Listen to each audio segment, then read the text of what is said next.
평안을 즐겨야 이길 수 있다. 평안을 즐겨야 이길 수 있다라는 주제로 말씀을 드리고 있는데요. 첫째 주는 한나의 평안에 대해서 말씀드렸습니다. 우리가 생각하기에 평안은 내적 마음의 상태라든지 정신이나 상태로 올라지는 그 심리적인 상태로 생각하는데 그게 아니라는 겁니다. 성경에서 이야기하는 평안은 나에게 그냥 주어지는 것이 아니라 싸우고 투쟁해서 얻는 결과물이라는 거죠. 헤르만 헤세가 얘기했던 것처럼 절대 평안은 그냥 주어지는 것이 아니라 행동으로 주어진다는 것입니다. 그래서 첫째 주에 한나의 행동을 보면 우리가 왜 평안하지 않지? 이렇게 생각하기 이전에 먼저 내가 말씀이 선포되면 거기에 내가 복이 되는 말씀에 대해서 즉각적으로 반응하는가, 한나처럼. 그리고 그 말씀에 반응하고 그 말씀에 복이 임할 수 있는 도랑을 파고 있는가. 그러니까 즉각적인 반응과 행동을 통해서 시작되는 것이 평안이다 말씀드렸습니다. 그래서 기도하고 나서 이제 대부분의 사람들이 걱정하는데 시간을 많이 보내잖아요. 사실은. 근데 이 걱정하게 하는 것들은 다 막이라고 할 수는 없지만 우리가 걱정하고 기도하는 것을 이루게 하기 위해서 일하시는 게 삼위일체 하나님이신데 우리가 하나님 앞에 일단 구하고 나면 그게 하나님께 상달됐다는 것을 믿고 그 진행 과정을 준비하기 위해서 우리의 마음과 행동을 바꾸는 것이 그리고 그렇게 하면서 일단 시작하고 나면 평안이 시작된다고 첫 주에 말씀드렸습니다. 그런데 그 시작하는 가운데 우리를 중간중간 힘들고 어렵게 만드는 게 뭐냐? 염려와 걱정이라는 거예요. 근데 예수님이 이 염려와 걱정에 대해서 어떻게 얘기하셨냐?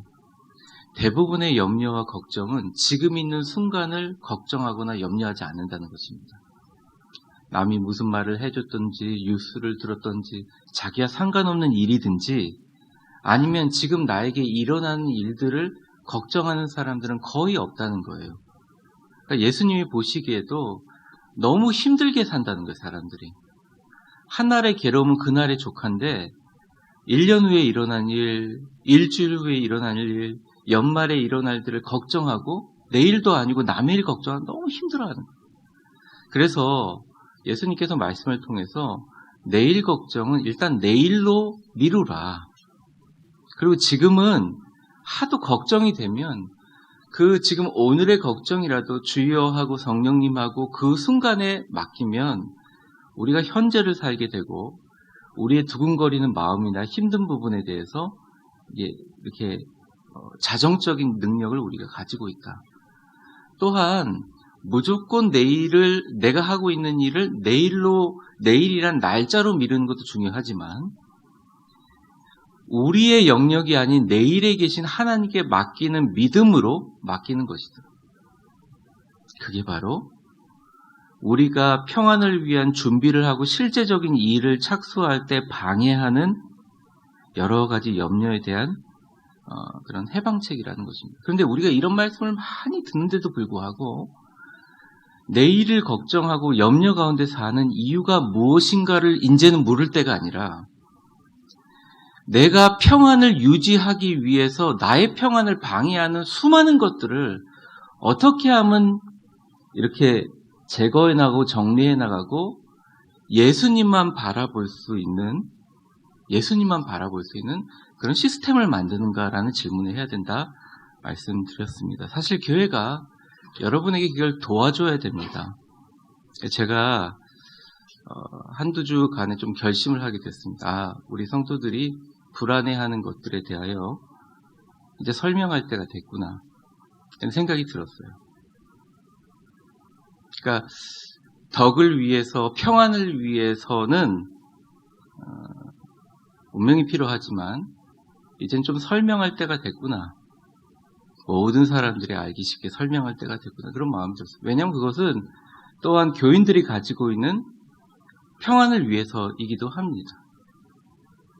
오늘은 제가 무슨 말씀을 좀 드리려면 평안의 절대 법칙에 대해서 말씀드리려고 합니다. 이건 예수님이 말씀하신 거거든요. 왜 절대 법칙이 필요하냐면 여러분들이 평안을 실행할 때도 또 여러분들이 내일의 하나님께 여러분의 하나님 앞에 모든 것을 맡기는 믿음에도 이 평안의 절대 법칙을 알아야 사실은 그것을 다시 한번 상기해야 평안할 수 있기 때문입니다. 먼저 본문으로 한번 들어가 보도록 하겠습니다. 본문 마태복음 10장은 처음에 예수님께서 12제자를 부르는 것부터 시작합니다. 예수께서 12제자를 부르십니다. 그리고 그에게 귀신을 쫓아내고 병과 모든 약한 것을 고치는 권능을 주셨다. 이렇게 시작합니다. 제자들을 불렀는데 나중에는 이름이 사도라는 이름으로 바뀝니다. 그 이유는 뭐냐면 마태복음에서 얘기하는 의미가 있어요. 제자로 일단 불렀지만 이들을 훈련시켜서 뭘로 만든다? 사도로 만든다 라는 의미가 있죠. 그러면서 12제자의 명단을 쭉 얘기합니다. 다 읽지 않겠습니다. 여러분 다 아시니까요.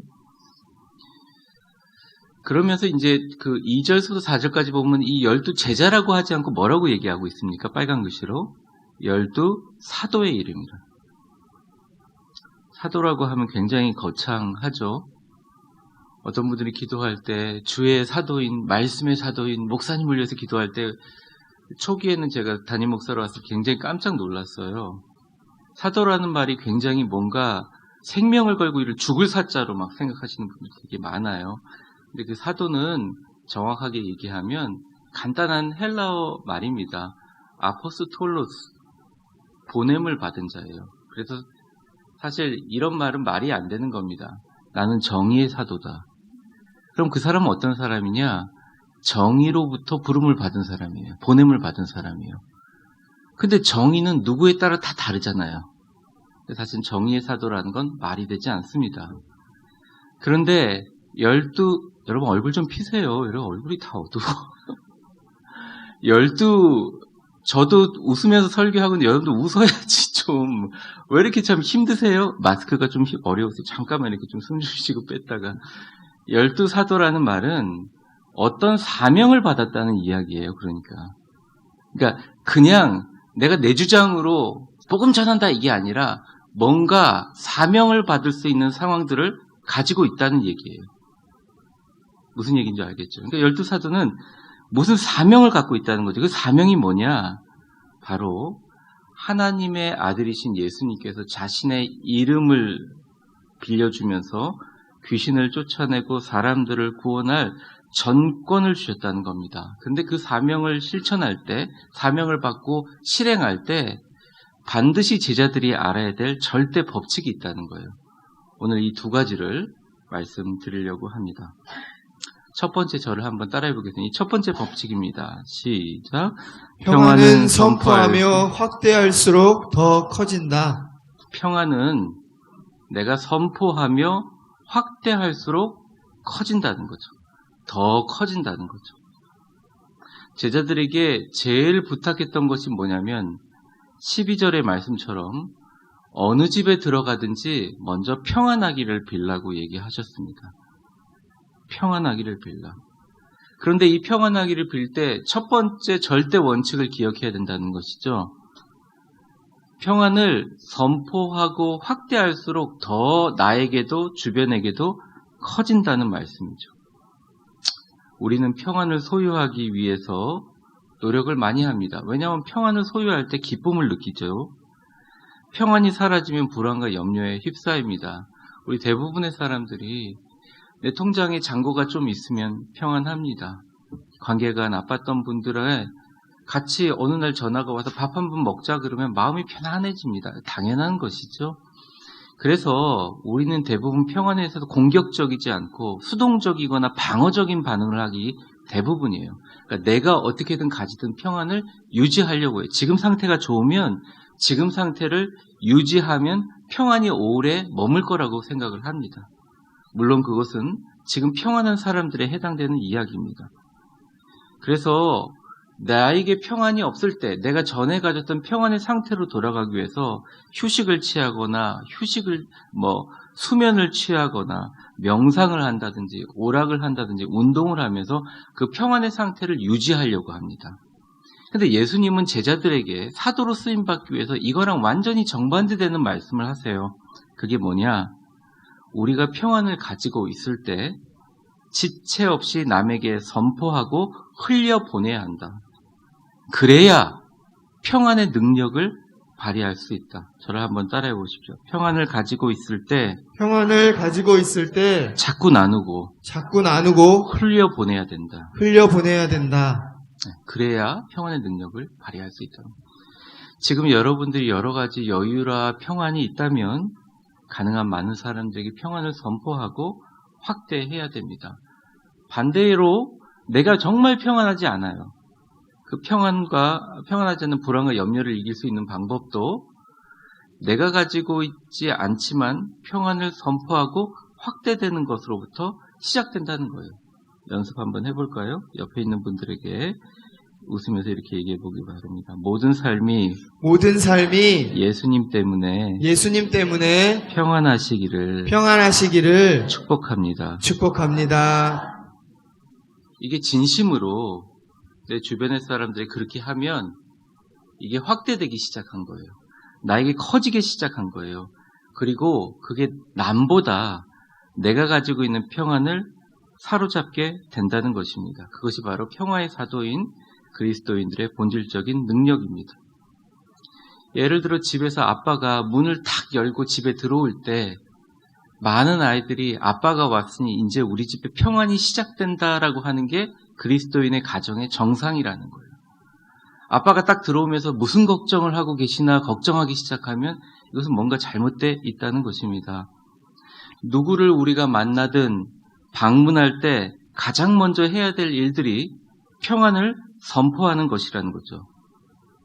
그리스도인들은 예수님의 이름으로 평안을 선포함으로 로마 제국을 기독교 국가로 만들어버렸어요. 로마가 기독교 국가로 선포된 이유가 뭔지 아십니까? 기독교인들 다 잡아 죽이다 보니까 나중에 기독교인들이 누구까지 됐냐면 자기 황후까지 된 거예요. 그러니 황후를 죽일 수 없잖아요. 그래서 황제가 기독교를 로마의 국교로 선포해버린 것입니다. 기독교인들은 아무리 핍박하고 잡아 죽여도 사람들 만날 때마다 예수님의 말씀대로 어느 집에 방문해도 평안을 빌고 자신들도 카타콤이란 토굴 속에 살지만 기간이 되면 꼭 나와서 정말 가난한 사람들을 구제하며 그들에게 평안을 선포했다는 거예요. 그들이 평안이 있었을 때 평안의 능력이 있었던 게 아니라 평안을 오히려 나누고 전파하고 확대함으로 그들의 평안이 너무 강하기에 죽음으로써 박해와 핍박으로서 이길 수 없는 평안이 진짜 있었기 때문에 기독교인 얼굴에 늘 평안이 안에 넘쳐 있었다는 거예요. 알아요. 여러분들 마스크 쓰고 지금 예배 드리는 게 이게 정상입니까? 하는 얼굴로 저를 보시더라도 상황을 충분히 이해해요. 어제 설교 쓰기 위해서 저녁에 집에 있다가 잠깐 나와서 밥 먹으려고 좀 싼 데 찾으러 다니려고 이렇게 다니다 보면 사람들이 마스크를 쓰고 있지만 여전히 얼굴은 너무 무서워요. 어디 싸우러 가는 것 같은 얼굴이에요. 평안이 없다는 거죠.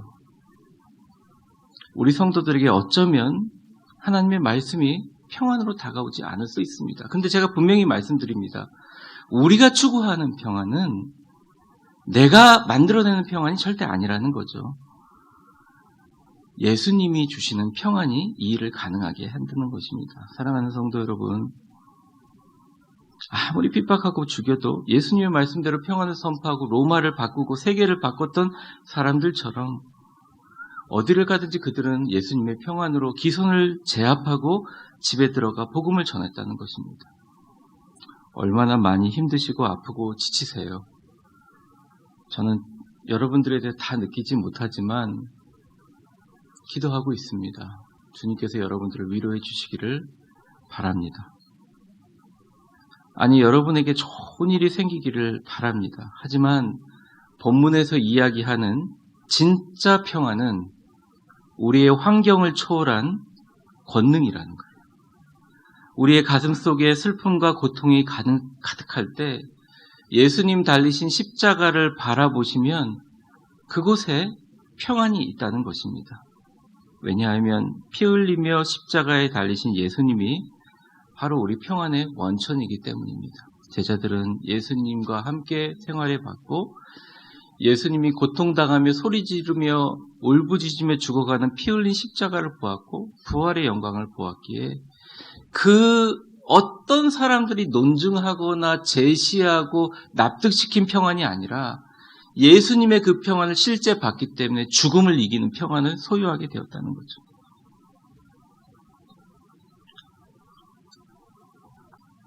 그럼 목사님은 평안하십니까?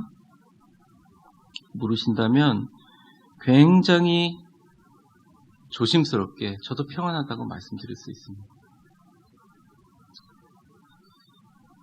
코로나19 시대 때문에 많은 분들의 삶의 정답을 찾고 있는 것 같습니다. 저도 삶과 목회의 정답을 찾지 못할 때 조용히 저희 집에 걸려있는 십자가를 봅니다. 그리스도인의 모든 해답을 찾을 때 정답은 바로 주님 달리신 십자가에 다 달려있지요. 그 십자가를 바라보면서 내가 평안을 소유하느냐 못하느냐는 주님 탓도 아니고 하나님 탓도 아니고 운명 탓도 아니고 이것은 주님이 나에게 십자가로 이미 달려 죽어가면서 주신 평화를 어떻게 유지하고 있는가에 달려있다는 것이죠. 그리고 기도하며 결심하며 이제는 내 평안만 생각할 것이 아니라 우리 교인들을 좀 평안하게 해야겠다. 가능한 사람들에게 평안을 전해야겠다 생각하게 되었습니다. 위대한 설교가로 알려진 찰스 스펄전 목사는 그의 생애 말년에 아주 어려운 병으로 투병 생활을 하게 되었어요. 그때 한 성도가 목사님에게 방문했습니다. 목사님, 많이 아프시죠? 그때 찰스 스펄전 목사님이 이렇게 대답했습니다. 네, 너무 아픕니다. 그리고 이 고통 이루 말할 수 없습니다. 그러나 예수님이 내가 이렇게 아플 때 더욱 아플수록 제 가까이 와 계십니다.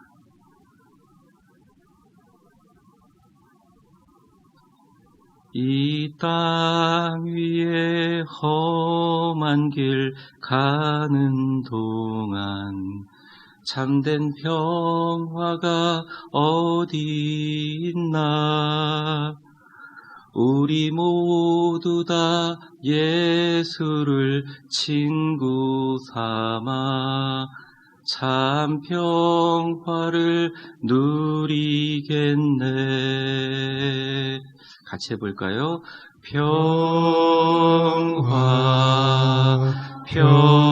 평화로다. 하늘 위에서 내려오네. 그 사랑의 물결이 영원토록 내 영혼을 덮으소서. 옆 사람 한번 축복해 보겠습니다. 예수님과 동행하는 평안이 진짜입니다. 자, 첫 번째 정리해 보겠습니다. 예수님의 평안은 선포할수록 커지고 확대된다는 거예요. 근데 있어야 하죠. 십자가를 보시면 된다는 것이죠. 누구를 만나든 어디를 가든 예수님의 평안, 십자가의 평화 선포하시는 성도들 되시기를 축복합니다. 두 번째 예수님이 말씀하신 선포된 평화의 절대 법칙은 같이 한번 읽어보겠습니다. 시작. 선포한 평화는 반드시 자신에게 돌아온다. 우리가 남에게 평안을 선포할 때 그 평안이 그들에게 임할지 임하지 않을지는 우리가 염려할 영역이 아니라고 예수님은 말씀하십니다. 13절과 14절을 보여드릴게요.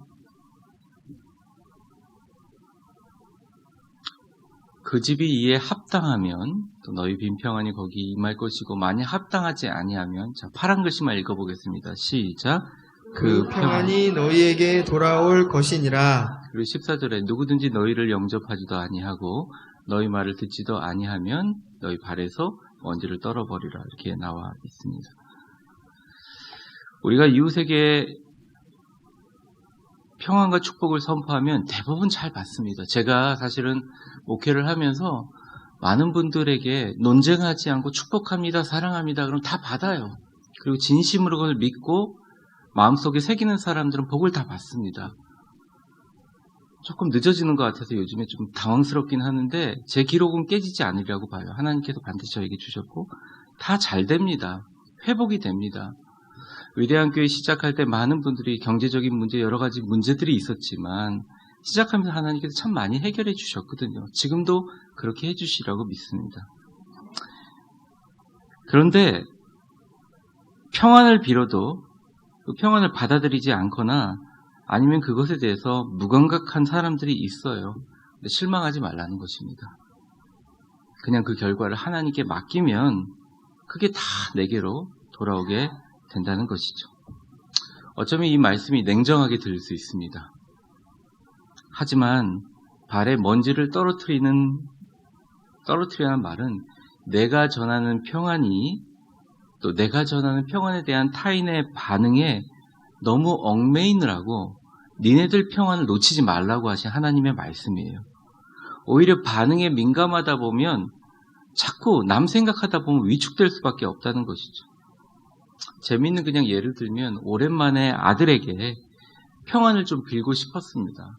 아들 얼굴 보고 하면 뭐라고 할까봐 아들 뒤통수 놔야 되고 아들 평안하고 잘 지내? 라고 이야기를 했는데 아들이 반응을 이렇게 합니다. 엄마 왜 그래? 엄마 이상해. 그런다고 실망해서 예전의 모습으로 돌아가지 말라는 것입니다. 어차피 성대가 수용하든 하지 않든 내가 빈 평안은 절대 소멸되지 않는다는 거예요. 그런 거 걱정하지 말라고 예수님께서 말씀하셨습니다. 그러므로 되도록 남에게 평안을 말하고 평안을 전달하는 사람이 되십시오. 제 말이 아니라 예수님의 말씀이에요. 그게 그리스도인의 의무입니다. 그리스도인들은